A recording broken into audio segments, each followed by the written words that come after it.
Hello बच्चों, ऊष्मा एवं ताप भाग 2 में आप ऊष्मा का मापन एवं निर्भरता जानेंगे। भाग 1 में आप ताप, थर्मामीटर, डॉक्टरी थर्मामीटर, प्रयोगशाला थर्मामीटर, फ़ारेनहाइट डिग्री सेंटीग्रेड तापमान को सेंटीग्रेड डिग्री तापमान में कैसे बदलें और सेंटीग्रेड डिग्री तापमान को फ़ारेनहाइट डिग्री तापमान में कैसे बदलें और ऊष्मा की अवधारणा समझ चुके हो। ऊष्मा का मापन एवं निर्भरता। बच्चों, एक कटोरी पानी को उबालो और एक भगोने पानी को उबालो। आप देखेंगे कि एक कटोरी पानी को कम ऊष्मा देनी पड़ती है और एक भगोने पानी को ज़्यादा ऊष्मा देनी पड़ती है। इसका मतलब क्या हुआ कि अगर वस्तु का द्रव्यमान कम होगा तो कम ऊष्मा देनी होगी और अधिक होगा तो अधिक ऊष्मा देनी पड़ेगी। अतः किसी वस्तु के ताप में वृद्धि के लिए आवश्यक ऊष्मा की मात्रा उस वस्तु के द्रव्यमान पर निर्भर करती है। बच्चों, अब 2 बीकर लो।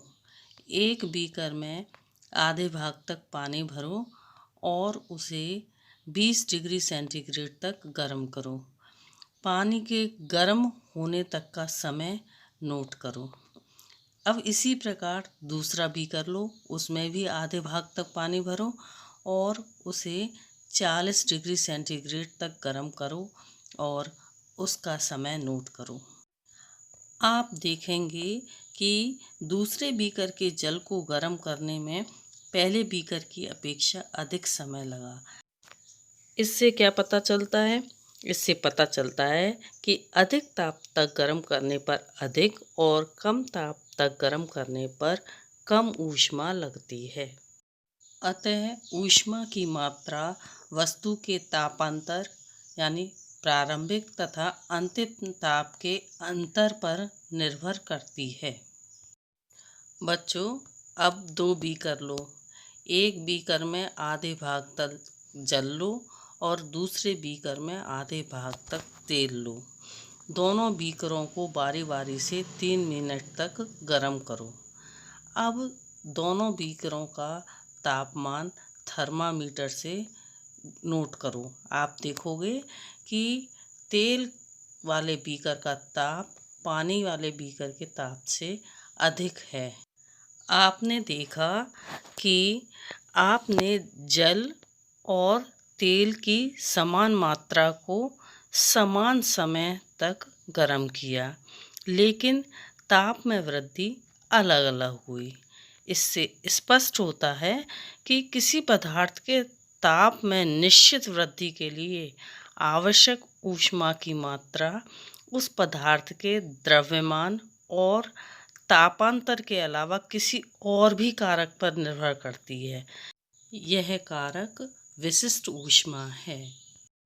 अतः किसी पदार्थ को निश्चित ताप तक गर्म करने के लिए आवश्यक ऊष्मा की मात्रा वस्तु के द्रव्यमान, तापांतर तथा विशिष्ट ऊष्मा पर निर्भर करती है।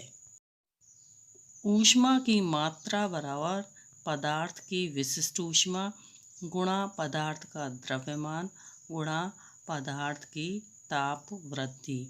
ऊष्मा की मात्रा को Q से प्रदर्शित करते हैं, विशिष्ट ऊष्मा को C से या S से, पदार्थ का द्रव्यमान M से और पदार्थ की ताप वृद्धि डेल्टा T से।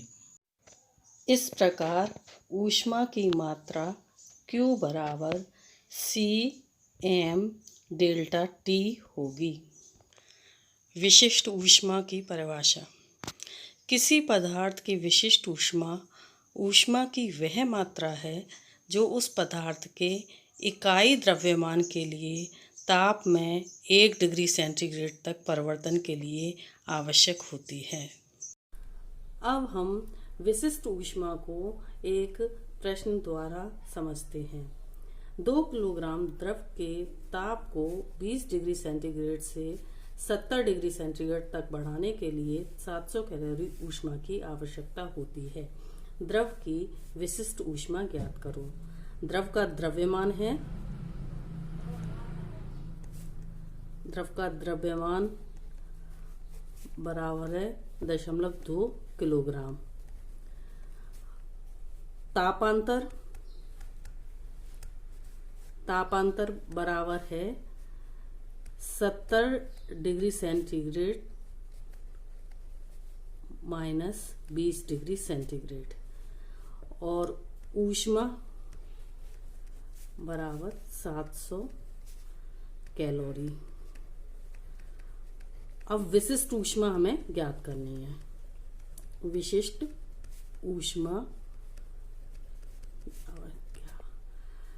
तो विशिष्ट ऊष्मा, ऊष्मा बराबर होगी ऊष्मा बटे द्रव्यमान गुणा तापांतर।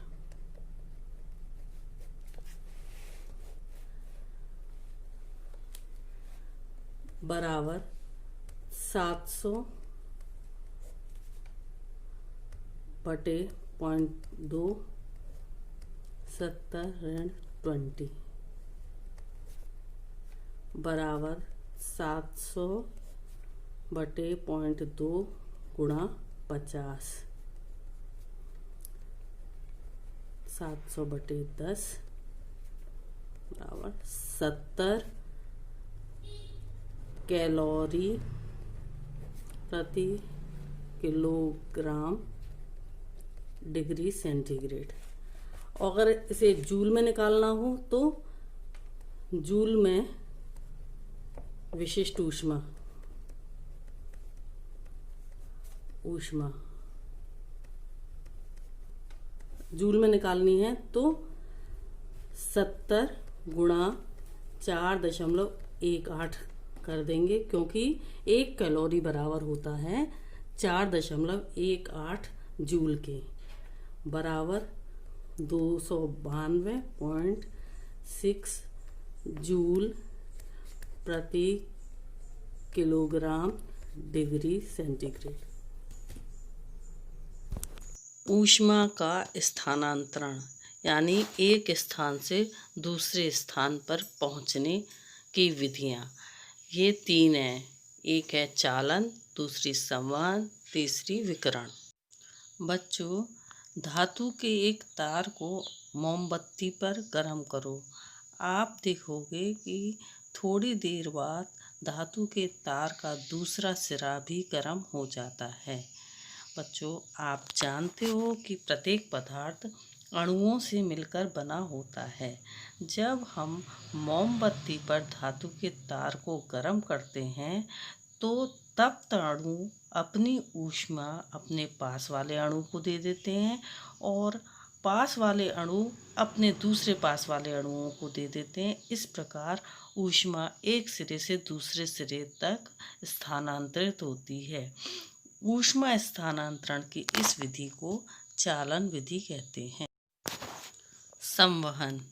बच्चों, एक फ्लास्क लो, उसमें पानी भरो और उसमें पोटेशियम परमैंगनेट यानी लाल दवा डालो। अब इस फ्लास्क को स्पिरिट लैंप पर गर्म करो। आप देखोगे कि रंगीन धाराएं उत्पन्न होती हैं। ये रंगीन धाराएं फ्लास्क की तली से ऊपर की ओर उठती हैं और कुछ समय चक्कर लगाने के बाद फिर पेंदी पर पहुंच जाती हैं।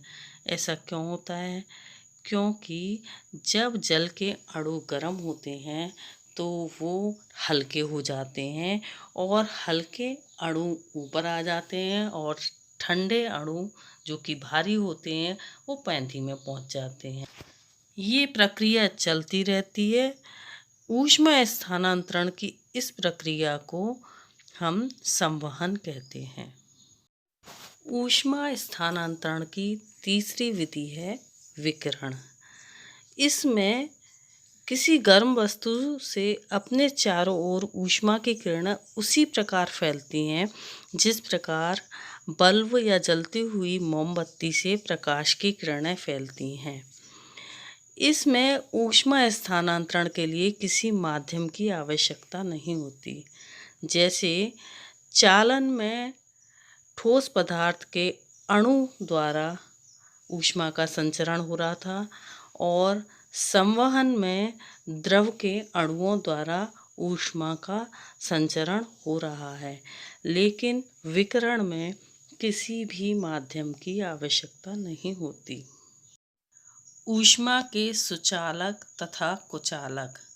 जिन पदार्थों से ऊष्मा का संचरण सुगमतापूर्वक होता है उन्हें ऊष्मा का सुचालक कहते हैं, जैसे तांबा, लोहा, एल्युमिनियम आदि। कुचालक। जिन पदार्थों में ऊष्मा का संचरण सुगमता से नहीं होता उन्हें ऊष्मा का कुचालक कहते हैं, जैसे लकड़ी, कांच, कागज आदि।